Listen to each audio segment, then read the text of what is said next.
Trav, you hear the good news, my man? What's that? Congrats to your boy Caleb Williams. He is free of Shane Waldron. Yeah. So the Bears have fired Shane Waldron. Thomas Brown will now be their offensive play caller. And as I said, this Bears defense. The Bears.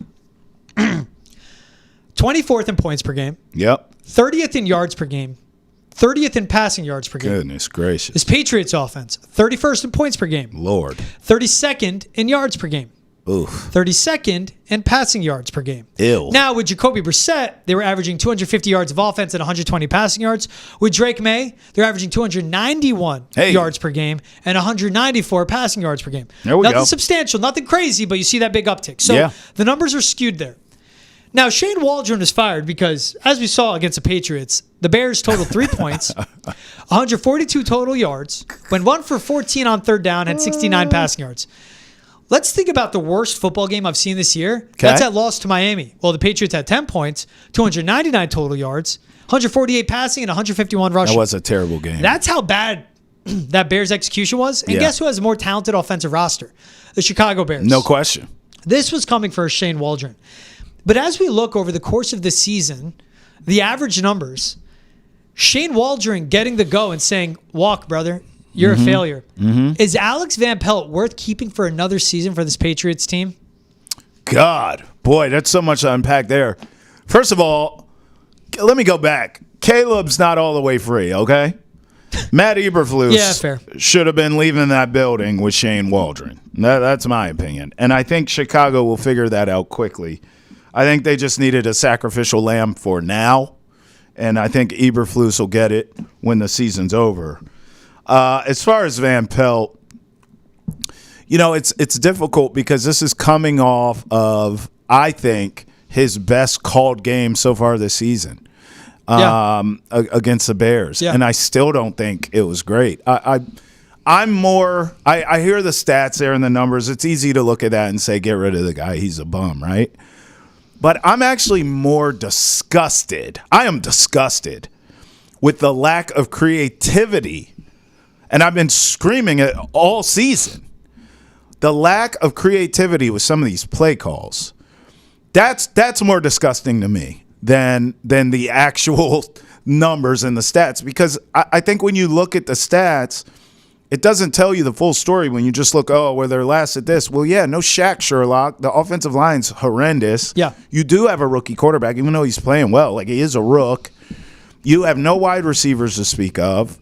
There's more to it than just the numbers.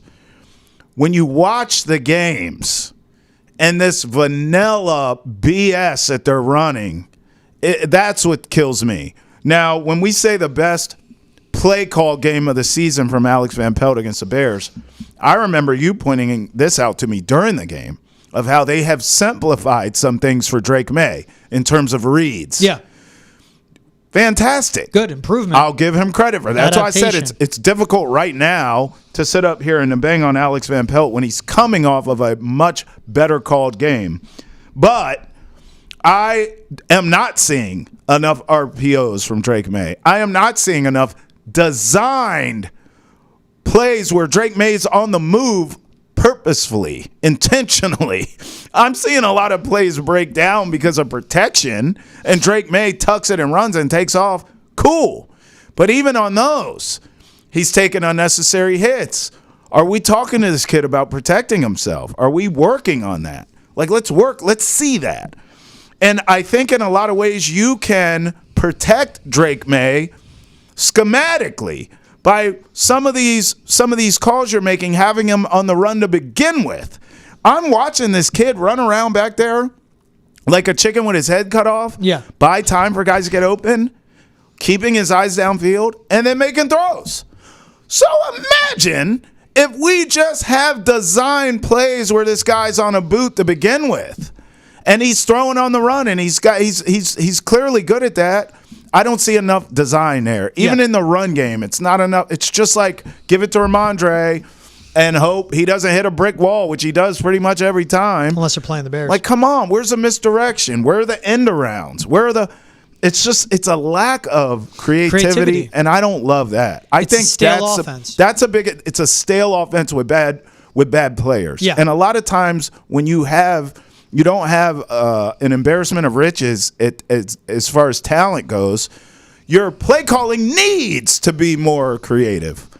You're not getting that from Alex Van Pelt. So you have bad players, and you have vanilla, plain play calling, stale. Yeah. It's not good enough. I think he will be gone at the end of the season. And you know what else, George? I'll put a name on it. I think Lincoln Riley's going to be available. My question is, does Lincoln Riley want to stay in college? Because he's getting fired. Sure as the day is long. Yeah. USC's been a mess. They got sanctions now. I think Lincoln Riley, if he wants to go to the NFL, you're not going to get a head coaching job right now. But you're going to come in hot shack, and you will be a top offensive coordinator in this league. As far as being wanted, I'm saying. You go out, you get a Lincoln Riley. Before you laugh, Cliff Kingsbury in D.C. is on a path to be NFL head coach again in his case because of the job he's done, and he's running a college offense. If I'm Lincoln Riley or if I'm the Patriots, I'm getting on the phone the second he gets fired. And I'm saying, if you want to come to the NFL, we have an offensive coordinator position available to you yesterday, and we'll pay you handsomely. Yeah. And then if it doesn't work with Gerard Mayo, maybe you have a head coach in waiting.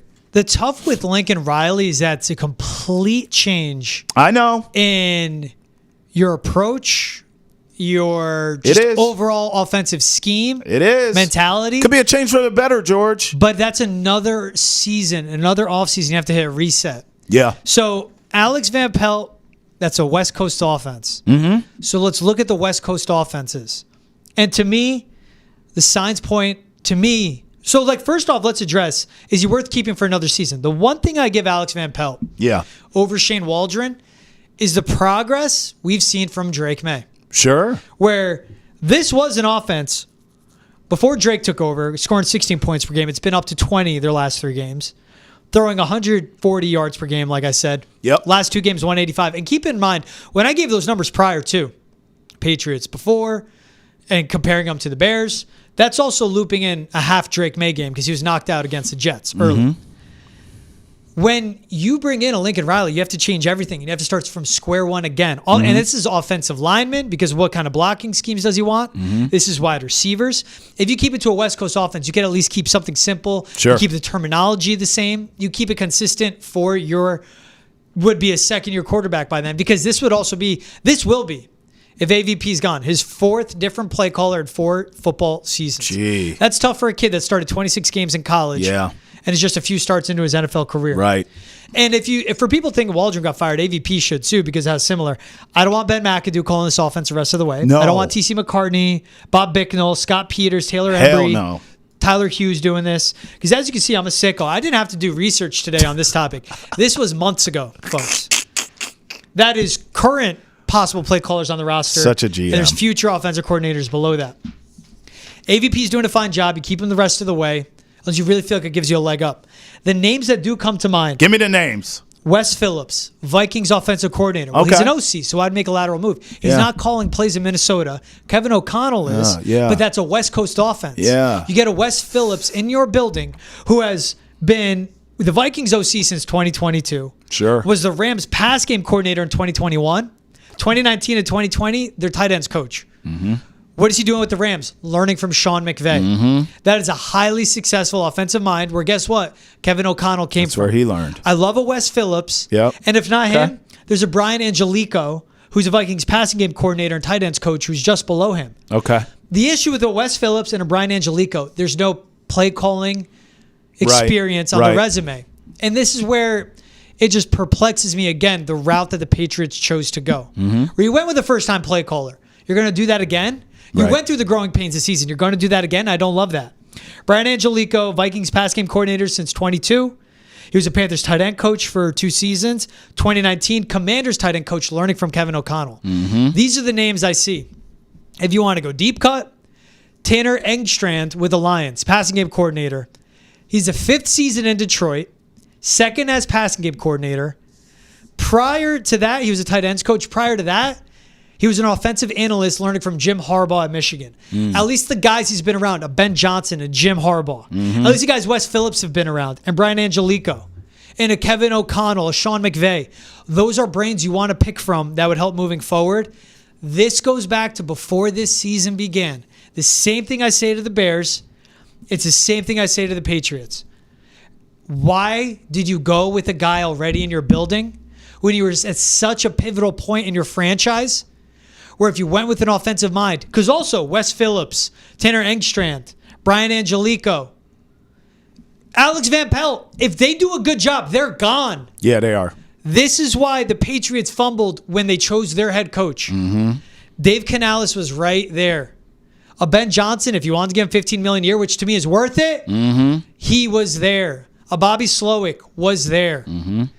It'll be the same thing. You bring in this offensive guy, you better be ready to promote him to head coach. And if you're Robert Kraft, you better be ready to make a really hard decision for a guy that's like a son to you that was your head coach of the Patriots 5 years ago. That's what I'm saying. As you continue to make up those lies. Yeah, that's where I'm at with when you go, there has to be some type of continuity. I get the Lincoln Riley call, but there has to be continuity somewhere because you're resetting your roster and you're resetting Drake May's lingo, his mindset, his reads, the vocabulary of the offense, and that's a lot for a kid. He's good, but that's a lot in 4 years. It's 4 different voices, lingo schemes. It is. The good thing, though, some of the pros here, Lincoln Riley is a quarterback whisperer. We know that.